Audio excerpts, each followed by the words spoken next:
Friends, एक बार आपका फिर से वेलकम करता हूँ। मैं काफ़ी दिनों बाद वीडियो बनाने के लिए उपस्थित हुआ हूँ और मुझे इस बात के लिए थोड़ा खेद भी है कि मैंने काफ़ी लंबे समय से वीडियोस को नहीं बनाया था, क्योंकि मेरी जो ड्यूटी थी मूल्यांकन में लगी हुई थी। मुझे घर से बाहर जाना पड़ता था, इस वजह से मुझे ये वीडियो बनाने में थोड़ी सी प्रॉब्लम आ रही थी और टाइम बिल्कुल सेट नहीं हो पा रहा था। इसके लिए देखिए, जो एमपी का एग्ज़ाम चल रहा है, जो मेंस है, उसमें एक बहुत ही अच्छा नावल है जिसका नाम है डेविड कॉपरफील्ड। ये बहुत ही प्यारा नावल है और इसमें मैं 30 क्वेश्चन आपके सामने ला रहा हूँ। ये जो 30 क्वेश्चन हैं, ये 30 क्वेश्चन को आप देखेंगे तो आपको बहुत ही उपयोगी होने वाले हैं। तो सबसे पहले हम बात करते हैं इसके टाइटल की। तो देखिए, आपके एग्ज़ाम में टाइटल के पर्पज़ से ये पूछा जा सकता है कि इसका दूसरा नाम क्या है, इसके और क्या नाम हो सकते हैं, है ना। तो इसके दूसरे नाम हम देखेंगे। तो इसका नाम है the novels full title is personal history. सबसे पहली बात तो ये पर्सनल हिस्ट्री के बारे में उनकी, और उनका जो adventure experience observation of David Copperfield, जो डेविड कॉपरफील्ड ने अपने लाइफ में जो सामना किया है इन सब चीज़ों का, उसको भी आप देख सकते हैं। तो ये आप देख सकते हैं, उनका थोड़ा सा रिव्यू है। इसके बाद हम बात करते हैं डेविड कॉपरफील्ड के बारे में। ये कब हुआ, तो ये पब्लिश्ड हुआ ये 19 मंथ में। ये 19 मंथ इसके इंस्टॉलमेंट ये पब्लिश होता है मई 1849 से नवंबर 1850 तक ये चलता है। कंपाइल्ड इनटू सिंगल वॉल्यूम, मतलब एक ही वॉल्यूम में ये पूरा क्या हुआ है, बना हुआ है। इसके बाद हम देखते हैं ये है क्या वास्तव में। ये सेमी ऑटोबायोग्राफिकल है। चार्ल्स डिकेंस बचपन से ही अनाथ हो गए थे, तो उन्होंने अपनी ऑटोबायोग्राफिकल के रूप में इसको लिखा है। Dickens Drew from his on life particularly. अच्छा हाँ, आप लोग पेन और कॉपी लेकर बैठिएगा और उसको नोट करते जाइएगा, स्क्रीनशॉट लेते जाइएगा ध्यान से। David childhood labour mirroring Dickens work in blacking factory rise to literary success. देखिए, जैसे कि वो एक अनाथ बच्चे ऑर्फन थे और कैसे एक फैक्ट्री से काम करते करते और कहाँ एक बहुत ही अच्छे राइटर बनते हैं। ये बिल्डिंग्स रोमन है, यानी एक ऐसा नॉवेल है। आप इसको बिल्कुल मार्क कर लीजिए। मैं आपसे गारंटी से कह सकता हूँ कि आपके एग्ज़ाम में ये 90% पूछने वाले हैं वो ये चीज़।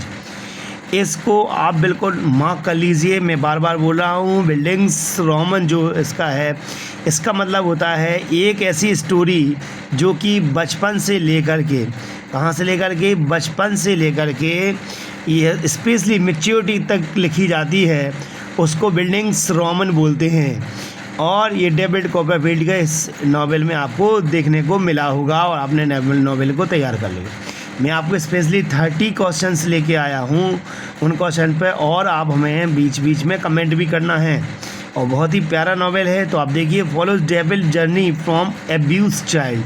देखिए, इस बच्चे जो डेविड है, इसकी लाइफ में क्या होता है कि उसको अब्यूज़ किया जाता है। अब्यूज़ किसके द्वारा किया जाता है आपको पता है। उसके जो मतलब कि उसका जो रियल पापा, तो जैसे उसको जेल हो जाती है कर्ज के उसमें, कोई कहीं समय से लगता है कि उसकी डेथ हो जाती है। तो उसकी माँ जो है अपने चाचा से शादी कर ली, मतलब उसके चाचा से शादी कर लेती है। और वो चाचा क्या करता है, बहुत ही ज़्यादा कैसा है, वो खूंखार है। तो ये इसमें आप देखते हैं, तो इसमें फर्स्ट पर्सन नैरेटिव है, यानी कि पूरी कहानी को डेविड कॉपरफील्ड पूरी तरह से नैरेट करता है। पूरी कहानी कौन नैरेट करता है, डेविड कॉपरफील्ड। इसमें देखिए की कैरेक्टर्स में कैरेक्टर कौन है, मिस्टर मैकाइवर हैं। ये depth written optimist modelled for Dickens father known for his catch phrase something will turn up. उनका सबसे बड़ा एक लाइफ का वो यूँ कहें कि वो कुछ कहना चाहते हैं कि देखिए, जीवन में कभी भी कुछ भी बदलेगा। आप इस बात को ध्यान रखिए, आपका जीवन कभी भी नरक नहीं जाने वाला है। आपके जीवन में कभी ना कभी बदलाव होगा। उसमें दूसरा जो है उरी हीप अ मैनिपुलेटिव क्लर्क। देखिए, ये मैनिपुलेट करता है और फास्ट ह्यूमिलिटी, ये झूठी मानवता दिखाता है। और आई एम सो अम्बल मास सिनिस्टर एम्बिशंस, यानी ये थोड़ा सा क्या दिखाई देता है, पापी टाइप का दिखाई देता है। नेक्स्ट आता है आपका aunt bestie Tootwood eccentric but kind hearted. देखिए ये थोड़ी सी पागल है लेकिन इनका हृदय कैसा है, बहुत ही ज़्यादा कोमल है।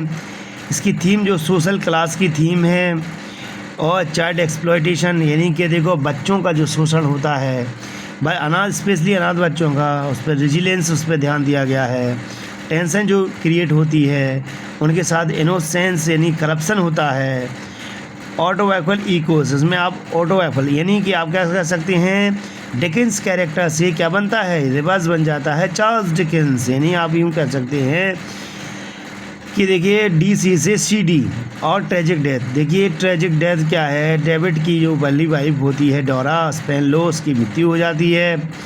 और यही वो जैसे कहते हैं फेमिनिटी जो फ्रजाइल होती है, कमज़ोर पड़ती है मानवता महिलाओं के प्रति, तो ये भी storm scene a vital moment where the Ham Peggotty dies attempting to rescue Steerforth for down symbolising moral recognise.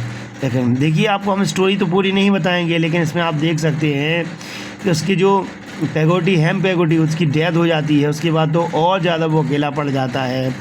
Uri heaps downfall, उसके जीवन में क्या आता है, डाउनफॉल आता है। और उरी जो होता है वो क्योंकि फॉर्जरी फ्रॉड है उसके साथ। और फिर आता है मार्सेलिसिया प्रिजन, इसमें एक जगह है प्रिजन जहाँ जेल, यह सब माना जाता है उसका पापा को वहाँ जेल हुई थी, किसके लिए, पापा ने कर्ज लिया था इसलिए। सोशल क्रिटिक, इसमें समाज पर जो गहन चिंतन की बात की गई है, चाइल्ड लेबर की बात की गई है, एब्यूज एजुकेशन, जैसे कि स्पेशली उसके साथ जब वो पढ़ रहा होता है सालेम हाउस में, उसके साथ देखिए कितना बुरा होता है। लीगल ब्यूरोक्रेसी, और एक जो ब्यूरोक्रेसी है वो कहाँ तक हावी है। ह्यूमर और पैथोस दोनों ही यहाँ पर देखने को मिलेंगे आपको। इसका original title initial drafted as the Copperfield survey of the world at rolled letter revised. देखिए आप इसको हमेशा के लिए नोट कर लीजिए कि ये जो ओरिजिनल टाइटल जो है initially drafted as the Copperfield survey of the world, survey of the world से लिया है, रोड लेटर रिवाइज्ड, इसको बाद में रिवाइज किया गया था। Kings Charles had a phrase originating from mixed Dix fixation now idiomatic for obsessive idea. देखिए बहुत ज़्यादा ऑब्सेसिव आइडिया यानी कि आप थका हुआ आइडिया है। एडप्शन, इसका जो एडप्शन है कई सारी फिल्मों ने इसको एडप्ट किया है, टीवी सीरियल्स बने इस पर, यहाँ तक कि 1999 में BBC ने इस कॉमिक एडप्शन इसका किया था, इसका नाम था डिकेंसियन। इन्फ्लुएंस और लिटरेचर, इससे लिटरेचर का काफ़ी प्रभावित हुआ है, जिसमें फॉयडर डोस्टोयेव्स्की ये बहुत ज़्यादा एडमायर हुए हैं। पेगोटीज बोट हाउस, यहाँ पे आप देख सकते हैं पेगोटी का जो बोट हाउस था, ये भी आपसे पूछा जाएगा। फीमेल रोल्स, देखिए जो एग्नेस विकफील्ड है, बॉडीज विक्टोरियन बर्चू वाइल विस्टोस Trotwood subvert traditional gender roles, इसमें जेंडर रोल की बात की गई है। Symbolize of the sea represent the both danger and solace, इसको आप नोट कर लीजिए। कोइंसिडेंस होते हैं इसमें बहुत सारे, तो कोइंसिडेंस को आप देखिए कौन कौन से हैं। David meeting Micawber in Australia, David की मुलाकात होती है कहाँ पे, ऑस्ट्रेलिया में, है ना। और लीगल स्टार, ये देखिए समझिए भी आप बिल्कुल नोट कर लीजिए, इस पर लिख लीजिए जेंड्रेस एंड जेंड्रेस, है ना, इसको आप सेंट्रल टू ब्लीक हाउस। आपने डेविड कॉपरफील्ड चार्ल्स डिकेंस का एक और नॉवेल है ब्लीक हाउस, उससे भी ये शब्द लिखे लिए गए हैं, जेंड्रेस एंड जेंड्रेस। नेक्स्ट हम बात करते हैं मिस्टर क्रीक, इसमें आप देखिए वो स्कूल मास्टर है और उसके जो सौतीला पिता उसके कहने पर उसके साथ किस तरह से जेल जैसा व्यवहार करता है। ट्रेडल्स लॉयल फ्रेंड है इसका ये उसका। और नेक्स्ट है, आप इसको याद रखना, डेप्थ इम्प्रिजेंट, देखिए यानी कि जब कोई कर्ज लेता है उसके लिए भी जेल हो जाती है। न्यूटिकल इमेजरी है, क्रिटिकल एक्लेम है, लेगेसी है, और जो कॉपरफील्ड है, देखिए कि अपने पिता के द्वारा ऐसा करके, इसमें 2 पॉइंट ऊपर ही पढ़ा दिए गए थे मैंने। और moral dichotomy, character like Heep, Heep किसका प्रतीक है, ये किसका है, जो कि इसका फादर का रोल करता है। यानी कि सौतेले फादर का ही, वो ईविल बुराई का प्रतीक है। एग्नेस किसका प्रतीक है? गुडनेस का। एक देखिए एग्नेस उसको क्या करती है, जो कि उसके पहले उसके घर में काम किया करती थी और फिर उसके बाद वो जीवन में उसकी बहुत सारी मदद करती है, उसको प्यार करती है।